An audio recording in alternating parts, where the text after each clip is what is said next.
Buenos días, muchas gracias por acompañarnos en este diálogo libre que hoy mantendremos con el ministro de Educación, el doctor Ángel Hernández.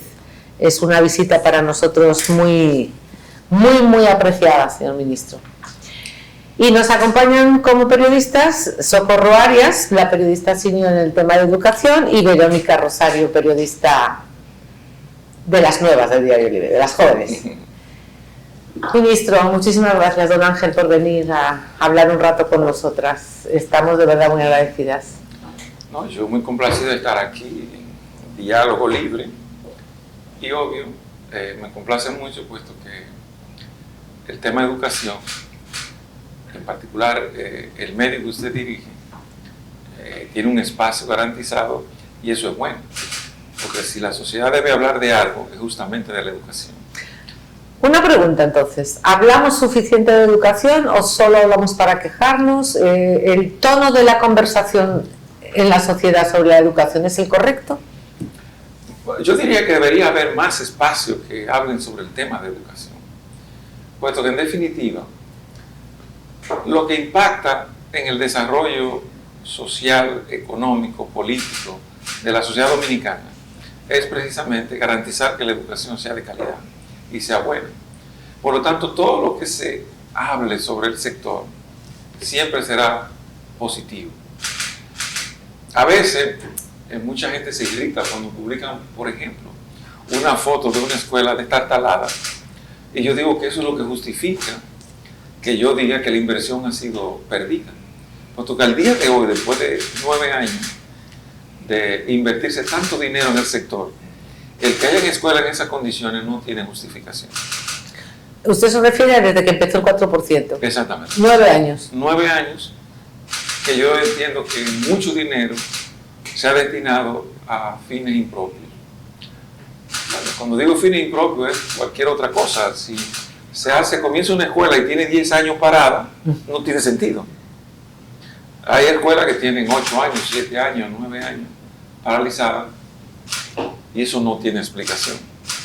Entonces yo pienso que muchas cosas se han hecho, pero no siempre con la responsabilidad debida. Gracias. Socorro. Bueno, ministro, yo tengo una serie de temas que quiero tratar con usted. Y quiero iniciar con algo que preocupa mucho, ya que el año escolar hace un mes que inició, y es los libros de texto de secundaria que están licitados, pero que tienen una situación ahí. Vimos que se autorizó a que se utilicen las clases grabadas por televisión que se hicieron para la pandemia, que es un buen sustento, un buen documento para los estudiantes. ¿Qué va a pasar con esa licitación de esos libros de texto de secundaria? Bueno, es un tema en realidad complicado. La compra y contrataciones del Estado hizo lo que ellos llaman la debida diligencia, y observaron que muchas de las empresas que licitaron no habla de colusión, habla de indicio de colusión, que es una figura muy sutil, pero que indica que algo no está bien. Y entonces el ministerio también por su lado ha hecho algunas investigaciones con los libros. Por ejemplo, nosotros hicimos que a todos esos libros fueran sometidos a una plataforma que se llama Turnitin, que es de idoneidad para verificar la autenticidad de la autoría de los libros. Y ese es un proceso que está en camino. Cuando haya un informe, yo puedo más o menos decir si esos libros tienen o no el porcentaje debido de autoría propia para considerar que sean libros de autores. Entonces estamos haciendo esas averiguaciones para tener la certeza de que la inversión realizada por el Estado Dominicano es la correcta.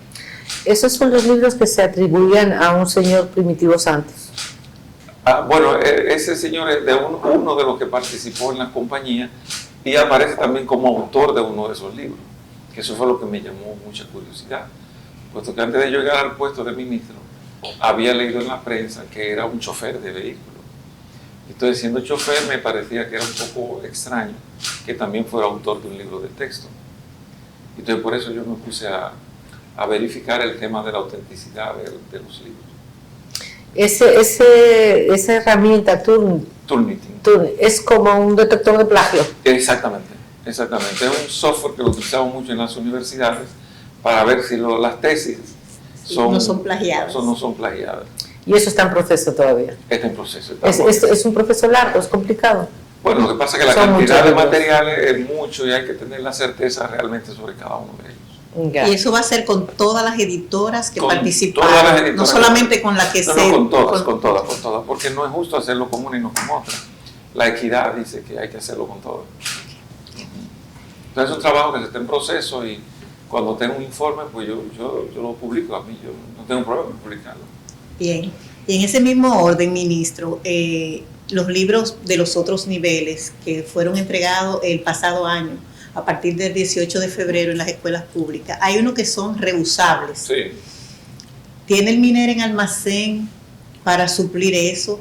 ¿Están las escuelas ya con todos los libros que se necesitan? Esos libros ya fueron distribuidos, porque en realidad esos libros se compraron el último año de pandemia y se entregaron 2 meses antes de terminar el año escolar. Por lo tanto, los libros estaban totalmente nuevos, falta de uso, y se recuperaron y se han vuelto a distribuir.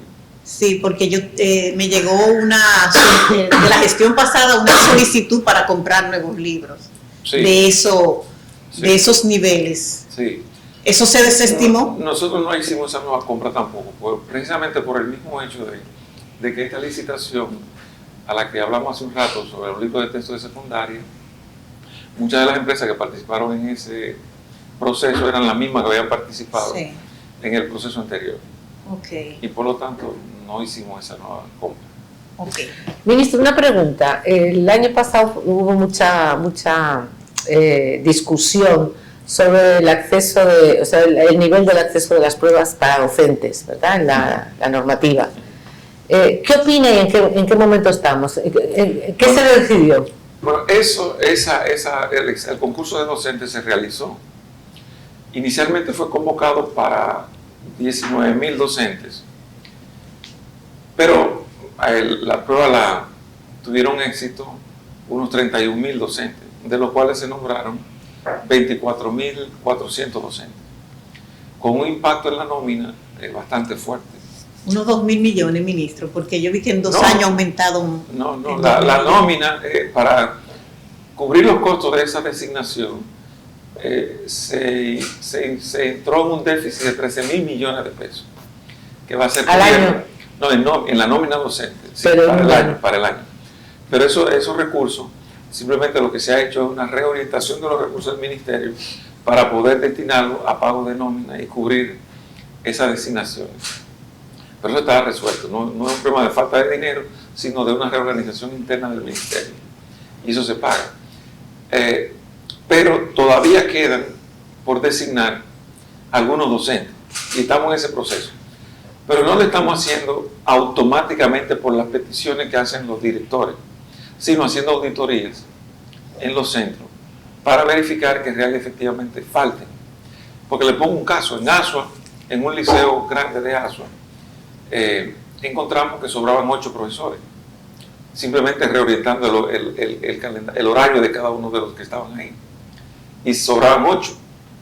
Y yo estoy seguro que eso puede pasar ocurre a nivel nacional, puesto que si usted hace una división matemática de la cantidad de docentes que hay en el sistema, ¿verdad?, por la cantidad de alumnos, el resultado es que me da un promedio de 18.5 alumnos por docente.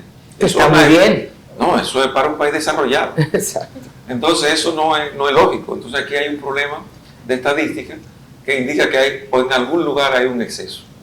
Y hay que procurar ver qué es lo que está pasando. Se va a auditar la nómina de los docentes, claro, porque nos ha llegado información de que hay docentes que viven fuera del país. Muchísimo, y cobran. Muchos se hacen enfermos, hay muchos problemas.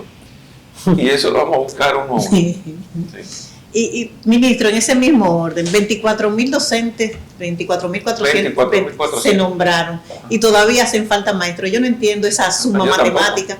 Usted no lo entiende tampoco. No, por eso yo estoy procurando entenderlo y vamos a hacer la auditoría por eso mismo.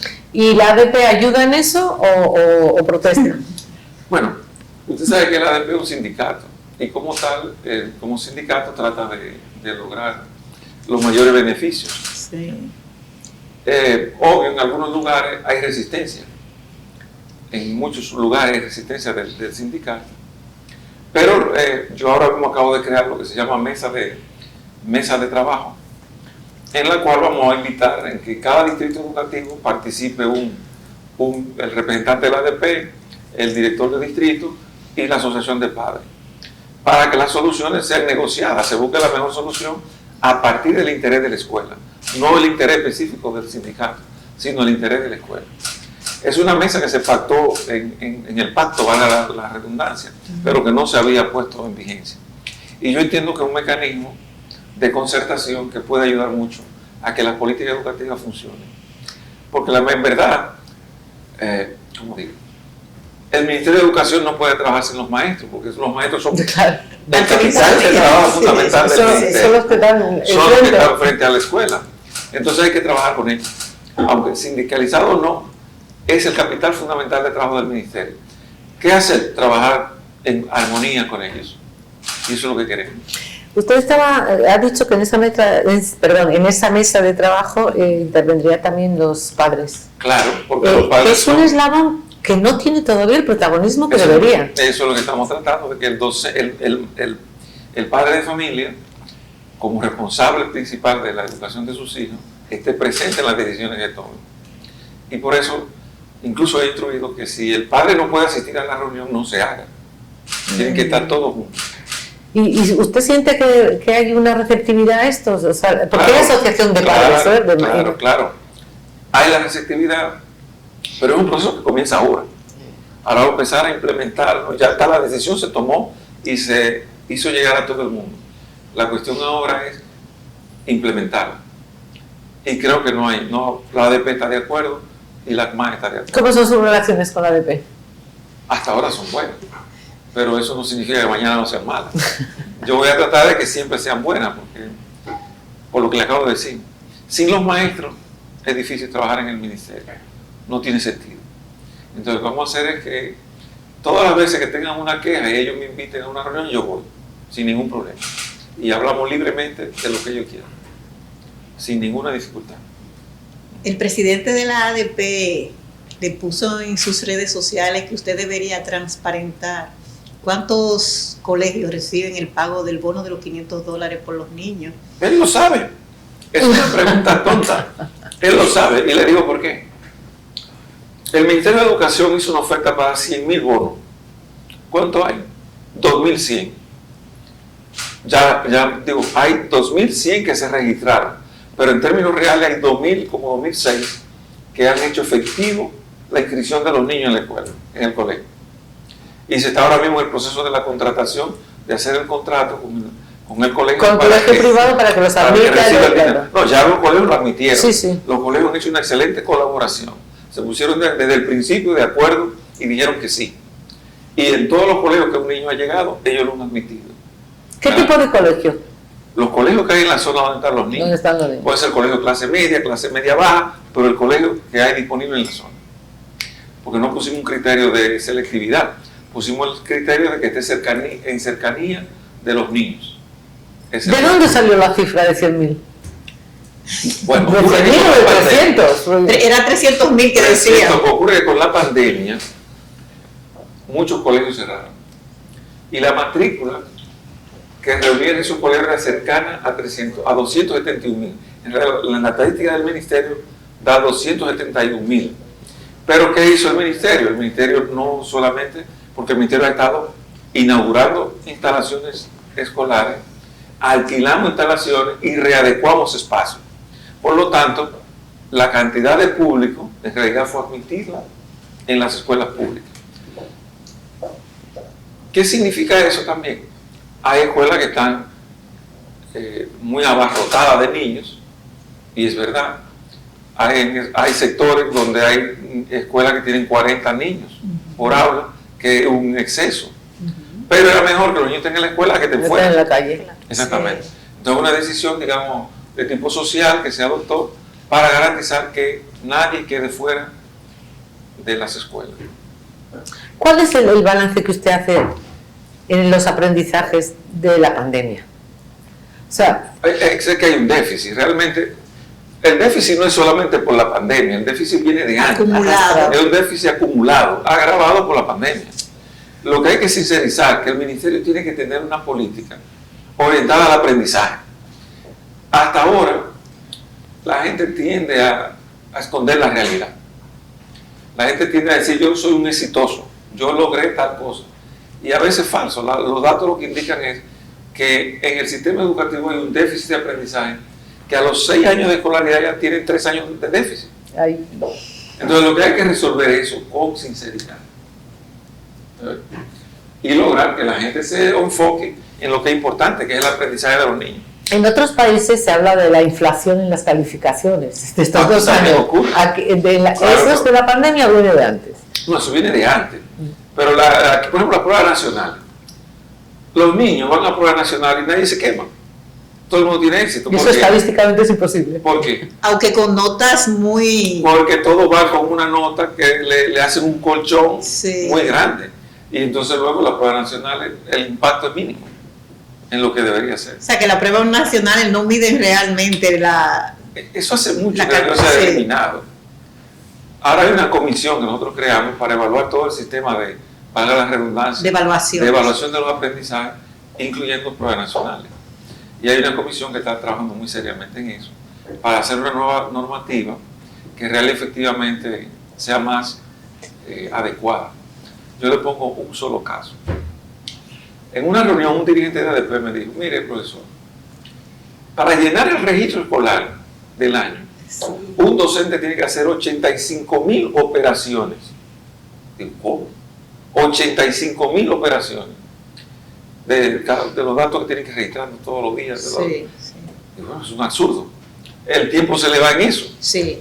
Entonces no tiene tiempo para enseñar, para tener lo que tiene, para hacer lo que tiene que hacer, que es enseñar. Entonces ahí son cosas que hay que ir resolviendo, pero hay que irlo haciendo con sistematicidad. Este año se hicieron evaluaciones para tercero y sexto, y los resultados de esas evaluaciones que dicen lo mismo. ¿Pruebas nacionales? No. Aparte de son evaluaciones diagnósticas que el ministerio hace. Sí. Pero va en un sentido. Lo que pasa es que no hay. Porque mira, el primer problema, un solo problema: promoción automática. Eso es un problema, ministro. ¿Qué ocurre? Los niños van de primero a segundo, pero nadie se preocupa por saber si aprendieron, porque van a pasar. Y lo que menos se preocupa muchas veces son los docentes. Porque como lo tienen que promover automáticamente, no hacen el mayor esfuerzo para que aprendan. Correctamente. Y luego sigue segundo, tercero, y pasa igual. Sí. Nadie se preocupa por saber si aprendieron. Y llegan al cuarto y el niño no sabe nada. Sí. Ahí es el problema. ¿En qué momento se cambió el sistema de enseñar a leer? Bueno, a lo mejor es una pregunta rara o está mal formulada. No está bien formulada. Sí. Yo le voy a decir por qué. Ocurre con la reforma del año 95. Aquí se asumió el método global. Dice la teoría de que lo importante era la comunicación, que la gente supiera que la gente se comunicara. ¿Pero qué significa que la gente se comunique?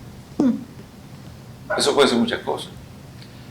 Entonces empezó un currículum, a enseñar en un currículum, en donde no había una preocupación por la ortografía, por la caligrafía, por todos esos aspectos que eran propios del aprendizaje de la lengua. Y entonces ya los niños no había preocupación de que aprendieran la A, B, C, D.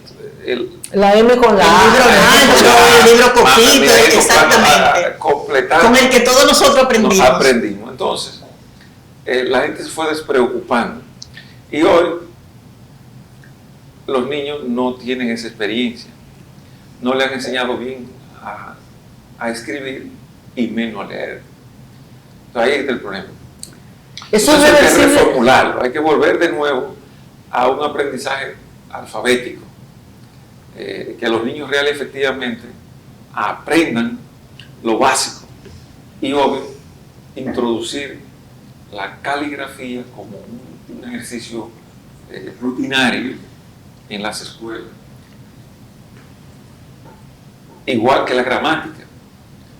Los niños escriben de cualquier modo, pero no hay preocupación por poner un acento adecuado, no hay preocupación por poner una coma adecuada en el lugar correcto, y el resultado ha sido que la lengua se ha deteriorado mucho. Y escriben con modismos, que lo que es, ese tipo de cosas.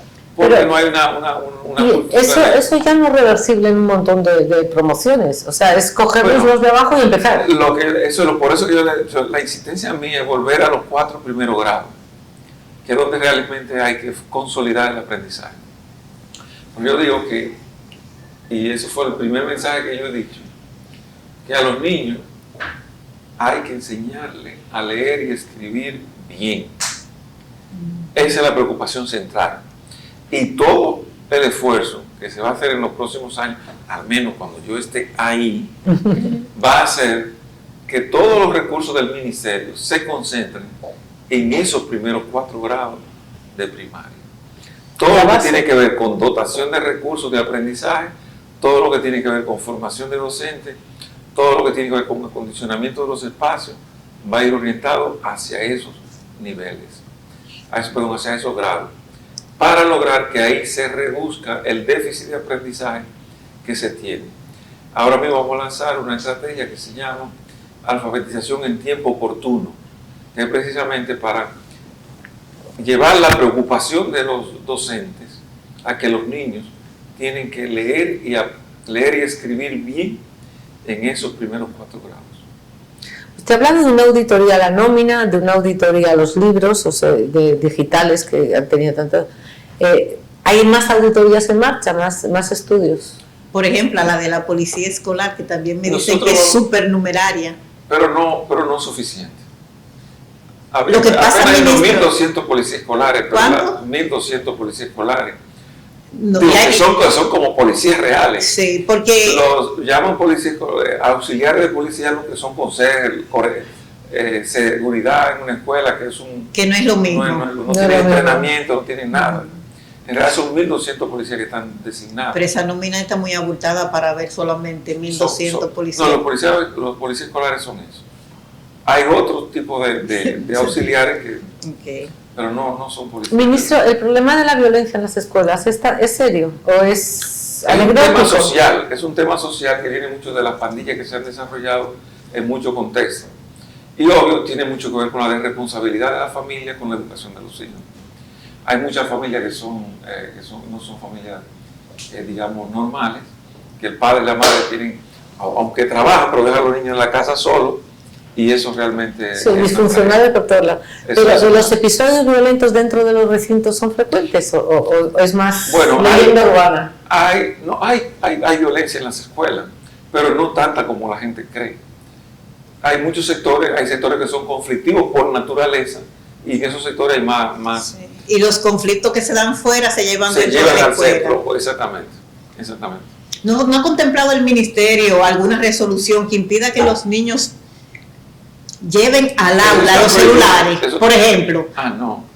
Sí, eso no que no lo lleven a la escuela. Por ejemplo, mi hijo estudia en un politécnico y la profesora puso un anaquel donde tenían que dejar los dispositivos, porque eso también es una distracción. Y aparte de eso, se graban bailando y haciendo una serie de diabluras que no debería ser dentro del recinto escolar. Bueno, ese tipo de diabluras lo hacen en cualquier sitio, pero a veces hay algunos que son más osados y lo hacen en la escuela. Sí, exacto. Y son tan imprudentes que se graban y tan inconscientes que lo suben. O sea, ya el problema de que ahí faltan algunas orientaciones básicas en la familia. Sí, el problema comienza por ahí realmente. Correctamente. Ministro, esa es la verdad. Bueno, ¿y la auditoría de la nómina le han entregado ya el informe? Todavía. Pero esa auditoría de la nómina fue a nivel central. Faltan la de los distritos y no fue a la nómina, fue a los empleados. Fue a los empleados. De empleados. De ver si estaban los que son y son los que están. ¿No? Exactamente, porque en el Ministerio de Educación trabajan en la central 7.000 personas. No caben ahí, ministro. Esa es la explicación. Yo busco dónde están y no lo encuentro. ¿Dónde están las sillas para siete bien? Entonces, justamente el MAC, una de las cosas que hizo fue justamente hacer eso. Ir oficina por oficina con la nómina de la oficina a verificar si la persona estaba ahí, qué función hacía, cuál era su escritorio, cuál era su computadora, un detalle que son básicos para que realmente la gente sepa que está ahí. Ese informe yo no lo tengo todavía, pero lo estoy esperando porque yo encontré muchas nóminas o mucho personal designado con salario bueno, yo diría un salario bueno de más de 100 mil pesos, pero no estaban en el ministerio. Entonces, por esa razón yo pedí que se hiciera esa auditoría. Bueno, yo solicité a los niveles que corresponden que se hiciera esa auditoría. Y realmente lo que esperamos es que haya que los detalles de la auditoría me permitan entender el funcionamiento del nivel central del ministerio. Pues dicen que hay varias nóminas. No, en el ministerio hay nóminas para todo. Segregadas. Claro, segregadas hay muchísimas nóminas. Y eso es lo que también estamos tratando de consolidar. Por ejemplo, hay una nómina que yo la encontré, 510 personas, de educación infantil. ¿De? Educación infantil. Yo llamo a la gente de INAIPI, que son los que trabajan en el tema, y le presentamos la nómina, pero de esa nómina ellos identificaron 210 personas que trabajan con ella, ¿verdad? Me faltan 300. Yo mandé a bloquear la nómina entera y encontramos que 80 personas adicionales, hay 26 que trabajan en San Francisco de Macorís, otros en Santiago, pero no hemos llegado a los 510, me sobran todavía una cantidad importante. Y estamos esperando. Los del INAIPI necesitados de personal, sí estaban, pero que suelen estar siempre necesitados de personal. Y esos planes que anunció el presidente de ampliar la educación, ¿verdad? Infantil, ¿cómo van? Bueno, perdón, ese proceso lo anunció el presidente cuando fue a Santiago. Y el ministerio está trabajando en eso. Ya hay un diseño de los módulos que se van a hacer y se van a licitar ahora en el mes de noviembre. Se van a comenzar con 1000 módulos de 3 aulas cada uno y una batería de baño por un valor de 11.000 millones de pesos. ¿Es factible este curso? Claro. La ley de educación contempla ese nivel de educación de 3 a 5 años. Que además tendemos a creer que eso no va es a ayudar a tan mejorar el aprendizaje de los exacto, niños. que tendemos a pensar que es innecesaria y para los especialistas dicen que es la base de toda la neurolingüística. Eso va a ayudar muchísimo a que los niños cuando estén en los primeros 3 grados de primaria realmente aprendan. ¿Va a ser a nivel nacional o a nivel nacional? No es un programa a nivel nacional y la idea es justamente que los niños desarrollen todas esas habilidades motoras finas que son indispensables para aprender a leer y escribir, y lo van a hacer en eso. Entonces necesitará contratar a más docentes. Más docentes. Más docentes y más personal de seguridad. Vamos a sacar los que están en los distritos, que no hacen nada, que no caben tampoco. Hay otro problema ahí, sí. Que hay un problema. ¿Cuál es el problema de los distritos? Hay muchos docentes como técnicos. Esa fue otra de las cosas que impactó. Que son por motivos nombrados por motivos políticos sin concurso. Entonces ahora hay una norma que también en noviembre vamos a auditar todos los distritos educativos y también se va a hacer una evaluación de todo el personal que está ahí en los distritos, designados como técnicos, aunque son interinos, pero están designados como técnicos. Eso comenzó, no fue ahora, eso comenzó hace un tiempo. Sí. Y hay en esa condición de técnico interino 3.500 personas. Entonces vamos a auditar si esos señores que están ahí designados reúnen la competencia que dice la ley que deben tener y el tiempo que dice la normativa que deben tener para confirmarlo o no, a partir de una evaluación de su expediente. Bueno, ¿usted cree que habría que repensar el 4%? No, el 4% es insuficiente. Lo que ha habido es mal uso del 4%. No es que el dinero sobra, el dinero falta. Porque, por ejemplo, el presidente anunció 24.000 millones de pesos ahora reciente. Pero son dinero que van directamente a cosas concretas, que van a impactar en la calidad de la educación. ¿A qué va en concreto? Bien, primero a la 3.400 millones van orientados a mejorar las condiciones físicas de las escuelas. Hay más de 1.000 escuelas que tienen todos los techos dañados, ¿verdad? Filtraciones. Eso no se justifica. Que una escuela esté llena de agua.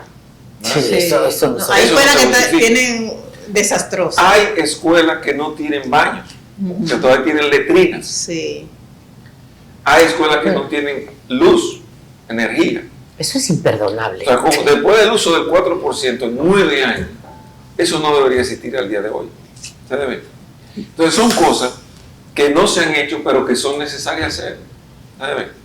Entonces no es que falta dinero, pero no es que sobra dinero, es que falta dinero. Pero si se usa correctamente. En ese orden, ministro, lo que se ha evidenciado en el ministerio es que hay una falta de fiscalización terrible del uso de los recursos. No te puedo comentar un caso. Yo encontré, tengo 2 meses en el cargo, yo lo que pasa es que soy curioso. Sí, parece que lleva mucho. Ha rendido. Curioso. Yo me he puesto a identificar todos los contratos que hay en el Ministerio de Educación que tienen que ver con butacas, con construcciones, con equipamiento electrónico, con todo eso. Y ya yo tengo identificado más de 5.000 millones de pesos en contratos no cumplidos. Que la gente tiene dinero en los bolsillos, el 20%, y no lo han ejecutado. De todo tipo de cosas. De todo tipo de cosas. Hay una señora, por ejemplo, que ha participado en 5 licitaciones del Ministerio de Educación de butacas y no ha entregado una sola butaca. Y ha ganado. Y ha estado en 5 procesos de licitación. Y la que le han adjudicado. Le han adjudicado. En esos 5 contratos ya se han embolsillado el 20%. Y no ha entregado entregado una butaca. Hay licitadas 600.000 butacas en los últimos. ¿Cuántas butacas recibió el ministerio? Menos de 100.000. En los últimos 8 años. Por Hay eso, licitaciones que han hecho por más de, monto de licitación de las butacas licitadas, 600.000, y el ministerio no ha recibido 100.000. y se ha pagado el adelanto. El 20%. Eso es susceptible de ir a la justicia y de denunciar. Claro, lo estamos haciendo. Ahora mismo ese equipo de abogados está todos sus contratos, lo estamos identificando, se ha solicitado su suspensión, su terminación, y a todos esos suplidores le estamos suspendiendo el registro de proveedores del Estado. Hay un Y fallo, lo vamos a someter a la justicia para que devuelvan los cuartos. porque hay un fallo obvio. Si esta señora no entregó la primera licitación, No debieron ¿por dejarla qué le dejan concursar concursar en las los siguientes? Ahora establecimos en las nuevas licitaciones que se están haciendo, se introdujo una figura que todo el que no ha cumplido con una licitación previa no puede participar en la siguiente. Eso está en el pliego en el pliego de licitación que estamos haciendo ahora, incorporamos eso. De todos los dispositivos electrónicos que se compraron en la pandemia y se repartieron, los del PNV y los locales, ¿cuántos sobreviven? ¿O cuántos? No se entregaron todos tampoco. No se han entregado todos, faltan como 300.000 por entregar, y de eso ya hay más de 4.000 dañados, de los que están vigentes. Digo que tenemos identificado. Faltan 300.000 por entregar entregar de la licitación del de principio de la pandemia. Ajá. Y eso ya. Esos contratos los estamos suspendiendo y también haciendo el mismo proceso. O sea, 300.000 que no le han entregado al ministerio. No, pero corríjame que yo creo que eso se pagó entero, no el 20%. El 20% se le pagó a la mayoría. Digo, a todo el que tiene una licitación, que le han adjudicado una licitación y ya tiene un contrato registrado en la Contraloría, obligación de entregar el 20%. ¿Qué opina de la calidad de las clases que se dieron en la pandemia, las clases grabadas? Se hizo un excelente esfuerzo. Okay. Un excelente esfuerzo ahí, y se invirtió mucho dinero haciendo eso. Pero obvio, hay muchas condicionalidades que hicieron que el impacto no fuera el que uno esperaba. Pero el esfuerzo que se hizo fue enorme. Y en realidad se utilizaron todos los medios a disposición del país para lograr preservar el año escolar. Pero obvio, un niño que no tiene internet no puede acceder a internet. En un barrio donde la luz se va 8 horas al día, no podía llegar la emisión de la televisión. Y además el niño solo en su casa, probablemente sin ninguna responsabilidad. Exactamente. Había muchos factores que impidieron el resultado esperado, pero sin duda alguna fue un buen ejemplo de lo que se pudo hacer y se puso mucho interés en hacerlo bien. De todo lo que se compró al PNV, que había que comprarlo, lo compraron fuera, ¿eso llegó? Sí, lo del PNV se entregó todo. Todo. Sí, a un costo grande y un beneficio importante también para el PNV. 5 millones por lo menos. Bueno. Enorme. Unos dineritos adicionales. Se está auditando ese año escolar en la pandemia porque se hizo una inversión muy fuerte y hay cuestionamiento de cosas que como que se sobrevaluaron. Bueno, cuando yo llegué al puesto, lo usual es pedir una auditoría total al periodo completo. Pero ya había en curso una auditoría que estaba haciendo la Contraloría de la gestión anterior, del 2020 hacia atrás. Entonces yo simplemente pedí que la ampliaran al 2022. Y eso lo están haciendo. Pero es una rutina, porque eso es rutinario. También el profesor Fulcar lo pidió, que se hiciera una auditoría de su gestión. A la Cámara de Cuentas, no a Contraloría. Pues yo lo pedí a la Contraloría. Sí, pero Fulcar la pidió a la Cámara de Cuentas. Sí, pero yo lo pedí a la Contraloría, para que se haga una auditoría. Yo tal vez por mi inexperiencia, yo no sabía a quién pedir y la pedí. No. Qué bueno que se la pidió a la Contraloría. Yo confío más en la Contraloría que en la Cámara de Cuentas. Además hace todos. Además hay dos diferentes. Sí, son organismos diferentes y yo la pedí ahí.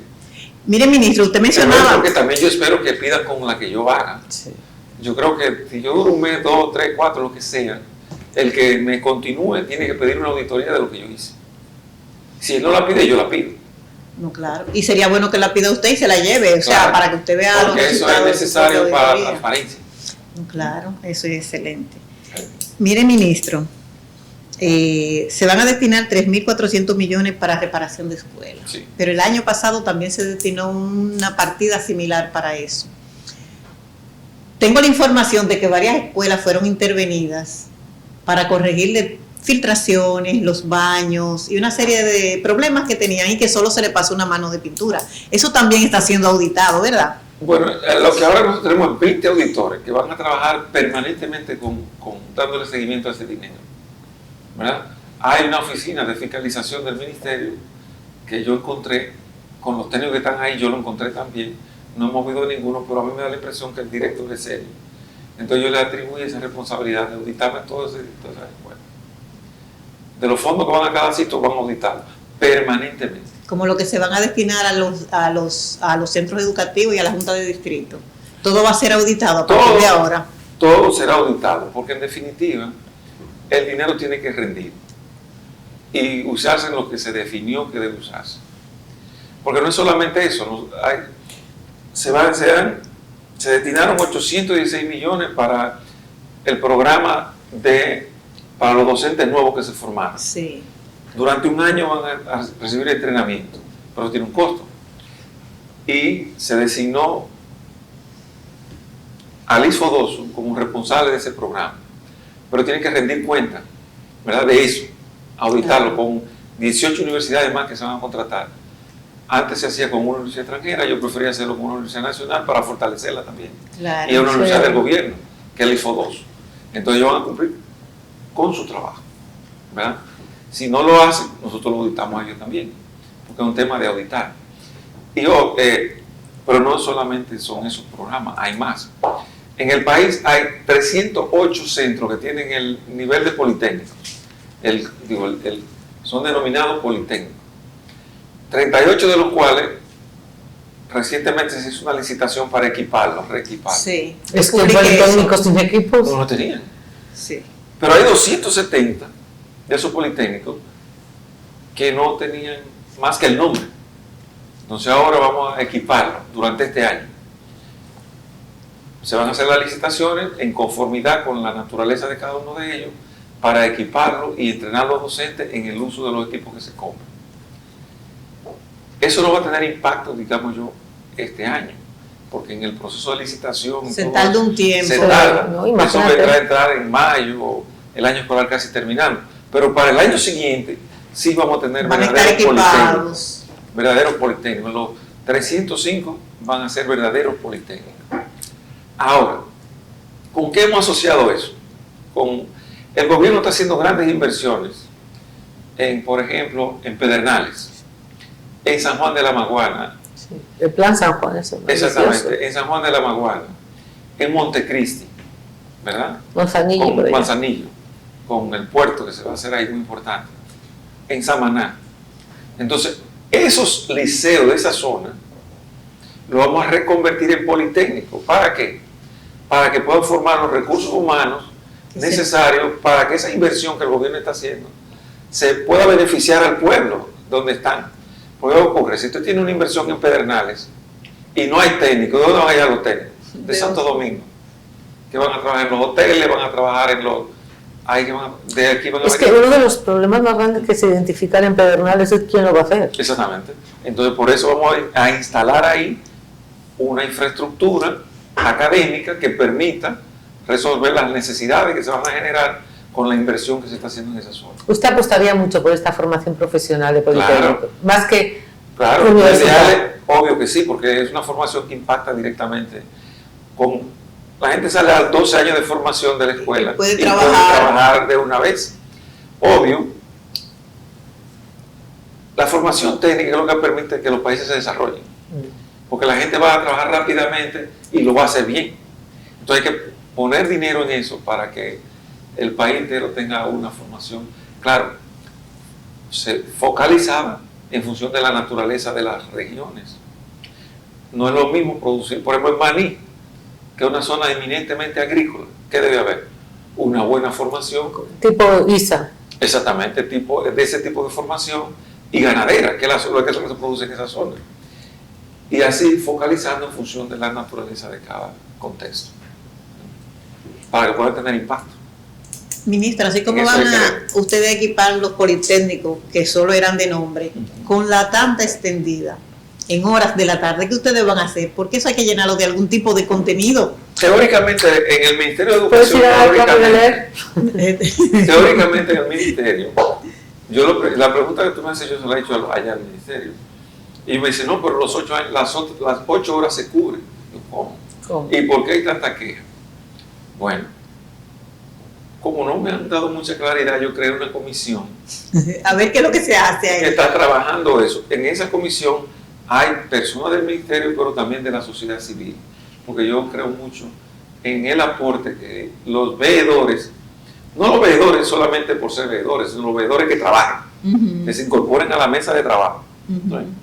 Y están trabajando en esa comisión para definir la ruta a seguir con la tanda extendida. Sí, porque Pero ¿qué pista le están dando? No le dan ninguna pista. Todavía no hay un informe. Pero si se llenan, 8 horas son muchas. Claro, sí. Están analizando todo. Sí. Pero yo, justamente algo que le dije a la gente de primaria, que también están entendidos, que por qué no ocupan el tiempo en lo que yo le decía ahorita al principio, en lo que es caligrafía, leer, ortografía, lectura comprensiva, clubes de lectura, y dedicarlo a cosas que son básicas. Sí.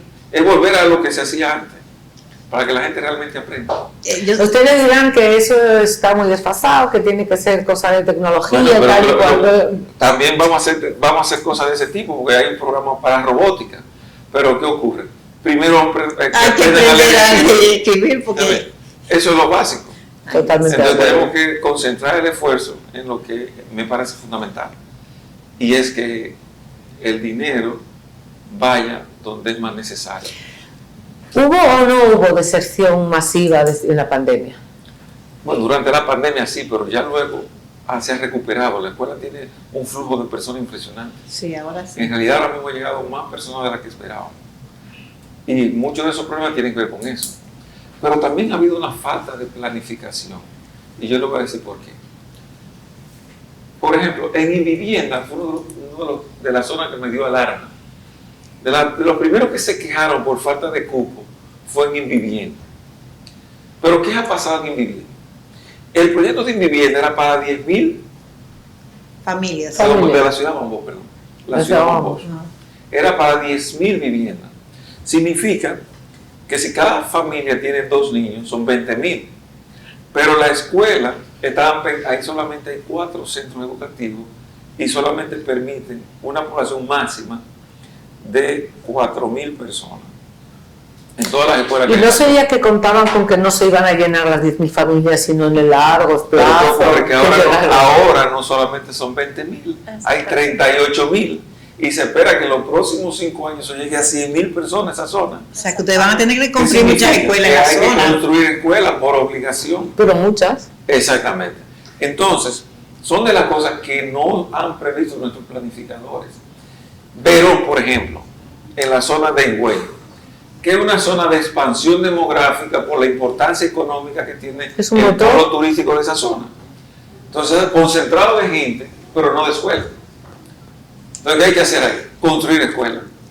Y habrá provincias que están perdiendo población. Obvio que sí. Entonces, ¿hay escuelas, sobran escuelas y sobran profesores o no? Hay cantidad de escuelas prácticamente vacías. En la frontera, por ejemplo. En la frontera, en muchos pueblos. Que tiene su personal asignado, o sea, que esos profesores se pueden mover. Obvio que sí. Obvio. Esas son de las cosas que hay que ajustar, porque hay que hacer un equilibrio, ¿verdad? Ministro, y en ese orden, para construir esas escuelas, que se haga en un tiempo, vamos a decir, promedio, imprudente, con esta ley de compras y contrataciones y estas licitaciones que siempre generan ruido, vamos a decir así. Bueno, uno de los grandes problemas que tiene la construcción de escuelas es que hay 3 ministerios que intervienen. El Ministerio de Educación, el de Obras Públicas, y el de Vivienda. Pero para obras públicas ni para vivienda eso es una prioridad. Para nosotros sí. Para educación es una prioridad que las escuelas estén funcionando. Entonces, ¿qué estamos tratando ahora? De volver a lo que se hacía antes. Que sea el Ministerio de Educación el responsable de construir sus propias escuelas. Había una división de infraestructura escolar en el ministerio que funcionaba no con la agilidad necesaria, pero había menos quejas.